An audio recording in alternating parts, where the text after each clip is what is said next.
The Benchmade Bugout. It's a knife that you know and love, probably. It's been around for 8 years, came out in 2017. The original version of the Benchmade Bugout had this s90v blade, and it had polymer handle scales. It was extremely light. It offered a easy to carry, relatively high quality blade in a simple package. The main complaint that people had about the original version of the Bugout was that the handles were a little too squishy. They were flexible. The original Bugout, I don't have one handy, but I have a Hogue Deca that has very similar polymer handles that are a bit squishy. Sorry for all the dust in there. This thing has been carried, obviously. The current iteration of the sort of standard Benchmade Bugout, 8 years later, has CF Elite handles, which have a little bit of flex to them, but not nearly as much as the original polymer handles did. Still with an s90v blade, deep carry pocket clip, a little bit over 3 inches, drop point, pretty versatile, good everyday carry knife. And its main selling point was that it was lightweight. There have been lots of versions of this over the years from Benchmade, and there have been lots of other knife companies that have made their own knives that have similar features. High quality steel in a lightweight package that's EDC friendly. The Hogue Deca that I showed you a minute ago is a pretty obvious example of that. This is one of the early knives to feature MagnaCut blades at an affordable price. It had insert liners like the Bugout, so not full stainless steel liners, but short liners that could be inserted into the polymer to give enough strength around the pivot area to support the blade, but not so much that it would be heavy.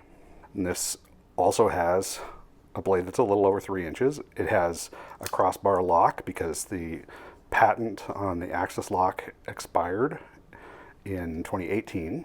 It seems like the Hogue Deca is really competing for the same market as the Benchmade Bugout, people who want a lightweight knife with a high quality blade. Of course, they're not the only company that has tried to enter that space. Here's a SOG Altair XR. This has Cryo 154 cm blade steel, so not a particle metallurgy steel, but a respectable steel.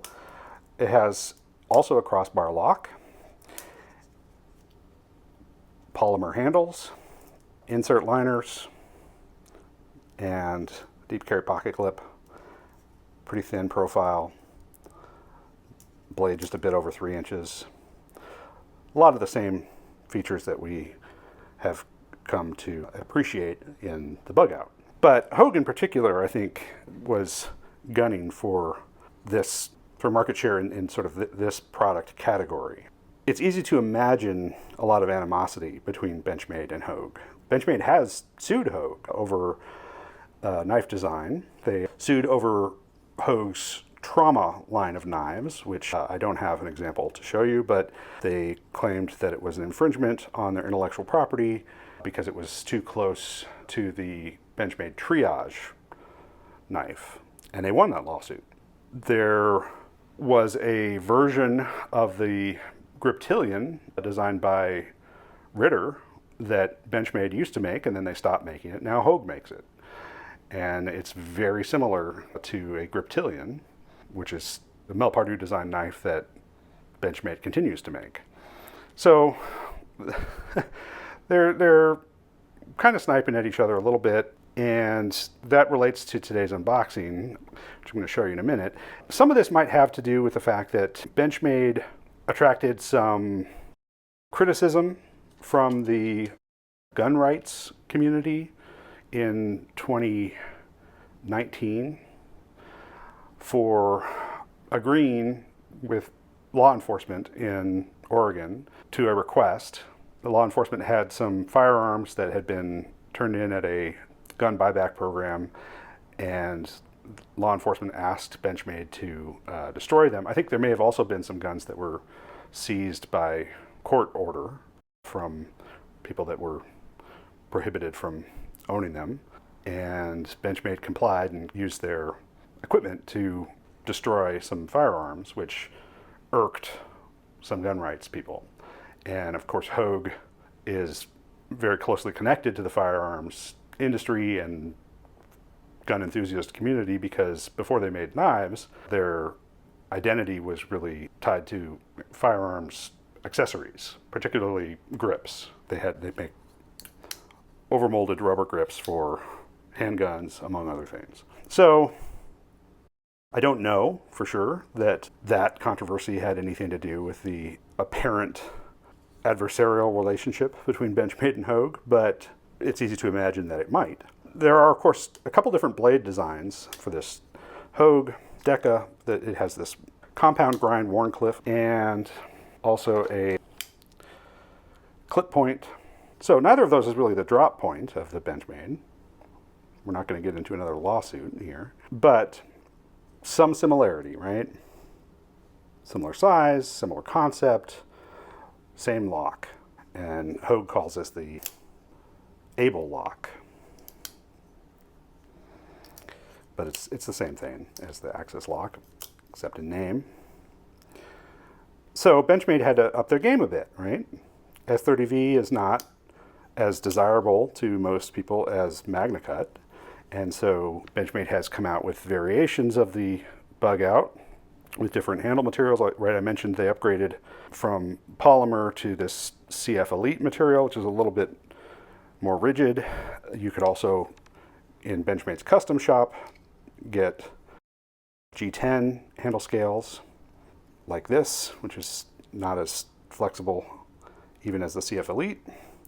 And you could upgrade the blade steels. This example is in CPM M4. I should note that the first version of the Deca from Hogue did have G10 scales before they had the polymer scales. I think these came out earlier, and a 20CV blade as opposed to the MagnaCut blade on the polymer handled version. But yeah, the polymer Deca really is the most similar to a Bugout. Right. Bugout was a good design that attracted imitators and competitors, and the competition between them drove Benchmade to make some special Bugouts that could distinguish themselves in this crowded pack, right? So we had things like the aluminum handled M390 version of the Bugout that came out a couple years ago. I had one of those. I'll put a card in here. I no longer have that knife. Meanwhile, you know, Hogue's coming out with things like, this was a Smoky Mountain Knife Works exclusive, I think, with the gold carbon fiber. And, you know, you could get aftermarket parts and modify your Bugout with, you know, things like this. I don't know if this is Timascus or what this is, but it's some kind of fancy, colorful titanium. That all brings me to today's unboxing, which is the latest and greatest version of the Bugout that I've just purchased from GovX. GovX is a retail website that offers a lot of different kinds of products, including knives, at discounts to people who qualify for the discount. Law enforcement, first responders of any kind, so not just law enforcement, but also paramedics and firemen and EMS, all those first responders. Public educators, current military personnel, and government employees. I don't know if it's all government employees. There may be some caveats, but if you're not familiar with GovX and any of those categories sounds like it has something to do with you, you might want to check it out because you may qualify for a discount. And there are all kinds of things that they have besides knives. They've got camping gear and clothing, lots and lots of stuff. So worth a look. And once in a while they have a flash deal where they offer a larger discount than ordinary, but it doesn't last very long. You can only get it for a couple days or a couple weeks, depending on what it is. And that was the case here, right? I saw this was on a flash deal for 50% off through GovX, and I'd already set up an account and qualified, so I bought it, even though at 50%, this was still an expensive purchase. I'm going to open this up with the Spyderco PM2. This is the 15V. This is a factory second. You can see from that little notch there, I picked this up at a factory second sale, but it seems to be in pretty good shape. I've got factory firsts, but since I've got this factory second, I've been abusing it and keeping the factory first 15V knives in pristine condition for now. Yeah. So let's bust into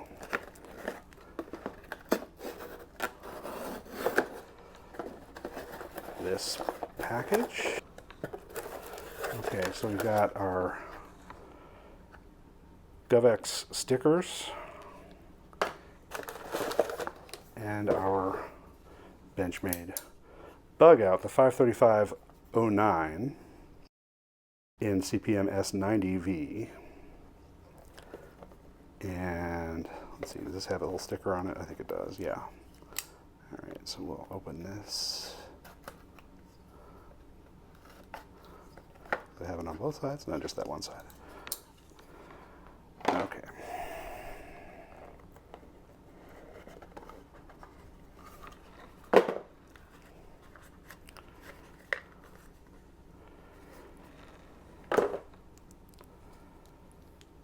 Okay.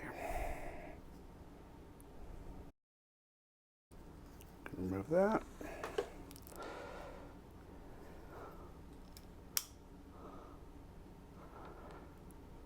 Nice stone-washed finish.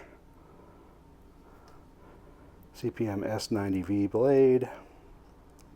The familiar drop point profile. We have aluminum and Richlite. Richlite is a material that's been around for a while, and it does get used in knives periodically. It's kind of like micarta, except that rather than layers of fabric that are impregnated with resin, Richlite is made with layers of paper. Now, you can also make micarta out of paper. You can make paper micarta, and Richlite is not that different from paper micarta. It does tend to have sort of a mottled look to it. And I'm not sure if that's something because of the way the paper was made before it went through this process of becoming Richlite. I don't know. But it's cool stuff. It's stable. It's not going to shrink and warp and twist like wood would. And it looks nice. And this also has a nice orange anodized backspacer and maybe a little bit more complexity in the lanyard hole area here than we typically see. And then, you know, this has got inlays, so it kind of creates the appearance of bolsters. Cosmetically, looks quite a bit different from your standard Bugout, right? I mean, it has a backspacer. The standard Bugout doesn't have a backspacer. It has barrel spacers. And this is going to be a bit heavier. I'll get out the scale and weigh it in a minute. Could use a little bit of lubrication. Still lightweight, but slightly heavier than the standard Bugout. And s90v, of course, is a desirable steel. A lot of people would prefer that to s30v. I expect this would have better edge retention than s30v and be almost as tough. S30v, depending on the heat treatment, could provide more toughness. S90v is also very stainless. A pretty well balanced steel. It's suffering a little bit in the toughness category, but adequately tough. Fancier pivot on this too. Yeah. And some milling, right, to give it a little bit of visual interest. Some milling back here so that that screw is flush. Yeah, it's nice. It's nice. The original, or the standard version of the Bugout, carries a little deeper than this Richlite version because they've positioned this pocket clip a little bit lower to give you access to that screw that goes into the back spacer, which is in the same spot that this screw is that goes into the barrel spacer. But yeah, they've moved this down a tiny bit. Interesting. So a little bit more of this knife is going to stick out of your pocket than this knife, right? So here's the kicker, right? I mean, this thing is pretty cool. I like it. I like it a lot, actually. The street price for this thing at most retailers is $400. What? Yeah, $400 for a Bugout. And it's nice. I would expect it to cost more than a regular Bugout. Even through GovX, the discount brings it normally to $300, $299. It was just that they had a flash sale that took another $100 off that got me to jump on it and buy it for $200 instead of $400. That sale is over. I don't know if it'll ever come back. Right now, if you qualify for the discount through GovX, these are, I think, $299, right? Man, $400 though. $400 brings you into the range of things like a Hinderer, right? You can get a Hinderer XM18 for $425. You can get a Hogue. You can get 2 other Benchmades. It's expensive. It's expensive. And this is a complaint that I've been hearing a lot lately about Benchmade products, is that they are getting to be prohibitively expensive. I have some $400 knives. This doesn't feel like a $400 knife to me. It feels like about a $275 knife, maybe. Right? I mean, I don't know what their comparative production costs are between this and the sort of standard Bugout, and this would definitely be more than the standard Bugout, but yeah, $400, yikes. And our headline feature here is this Richlite. Hogue, getting back to our discussion of the apparent rivalry between Hogue and Benchmade, Hogue has come out with the Misto or Maisto, which, you know, the original version of that had titanium handles and was around $400. And it had a Tonto profile blade. The recent drop, the Hogue Misto Fire or Maisto Fire, I'm not sure how it's supposed to be pronounced, I'm sorry for that, but M-Y-S-T-O is how they spell it, is like $160, $170. And it's got red Richlite handle scales. And Benchmade also just came out with some nice blue denim micarta versions of some of their knives. And so did Hogue. And the Hogue ones are less expensive and, you know, offer some similar features, especially the lock. So I think we might be seeing some further evidence of Hogue trying to, I don't know, troll Benchmade or shame Benchmade or something. I don't know exactly what's going on there, but it's interesting. Yeah. All right. Well, this is not a full review. This is just the first look at this red Richlite version of the Benchmade Bugout with an s90v blade. It's very nice. I'll weigh it in just a second. I'll weigh it.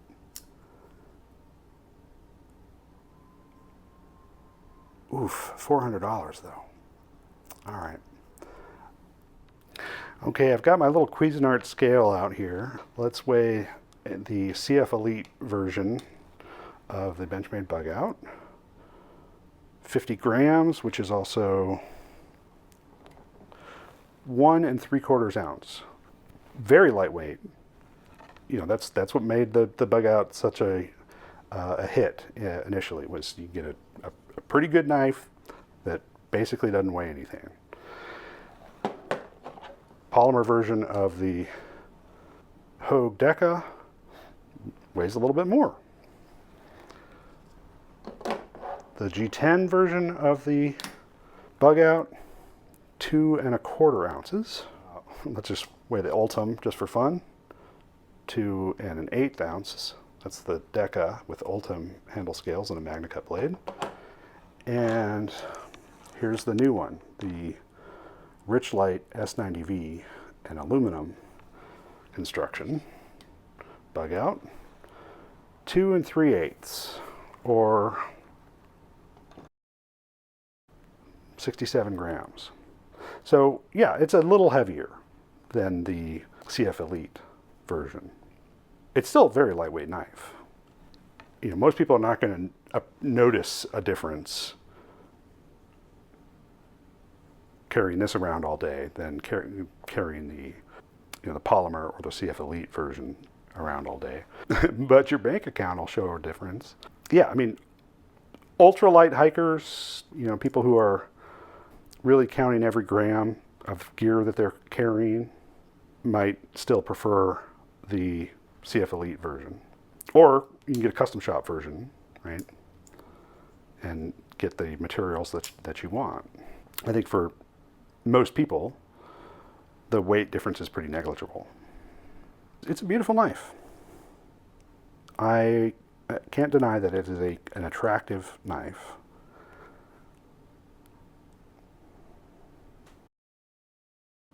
Is it $400 attractive? Well, you know, it's what people are willing to pay for it. I'm not willing to pay that much for it, and I didn't pay that much for it. Benchmade evidently thinks that there is a market for a $400 version of the Bugout. What do you think? Share your comments below. I hope you like this video. This is not a full review. I may have more to say about this knife later. I'll probably pick up that Hogue with the Richlite handles at some point and talk some more about the comparison. If you want to see more knives, subscribe to my channel and I will keep showing you knives.